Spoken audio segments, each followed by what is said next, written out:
हमारे यहां सब प्रकार की स्वतंत्रता दी है, परंतु ये भी कहा गया है कि जैसे उस भाषण में बाबा साहब ने कहा कि आर्थिक और राजनीतिक स्वतंत्रता का प्रावधान संविधान में मैंने कर दिया है, परंतु ये स्वतंत्रता वास्तव में आनी है तो उसके पीछे एक बंधुता काम करती है। स्वातंत्र्य, समता और बंधुता ये तत्वत्रयी मैंने फ्रेंच राज्य क्रांति से नहीं ली, भारत में उपजे तथागत बुद्ध के विचार से मैंने उसको लिया।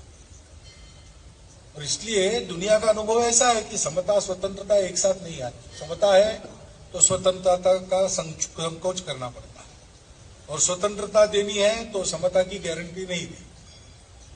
ये दोनों एक साथ लाने का एक ही उपाय है, बंधुभाव। बंधुभाव ही धर्म है, ऐसा उन्होंने कहा। अपने आज हम तिरंगा फहराते हैं, उस पर धर्म चक्र है केंद्र में, तो कानून है ही, उसका पालन करना ही है, उसका अनुशासन है ही। लेकिन यह अनुशासन कायम कैसे रहता है?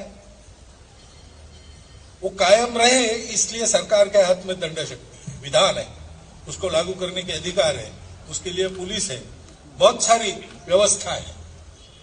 लेकिन कोई भी चीज व्यवस्था के बल पर एक हद तक होती है। व्यवस्था को पालन करने वाले लोगों का मन रहता है हम इस व्यवस्था में रहेंगे, इसका पालन करेंगे। ये क्यों होता है? ये भी इसलिए होता है कि व्यवस्था और जिनके लिए व्यवस्था है वो लोग, उनके प्रति एक आत्मीयता रहती है। ये हमने बनाई व्यवस्था है, ये हमारे लिए बनी व्यवस्था है, ऐसा एक आत्मीयता का भाव रहता है। वही भाव आपस में व्यवहार में बंधुभाव के रूप में प्रकट होता है।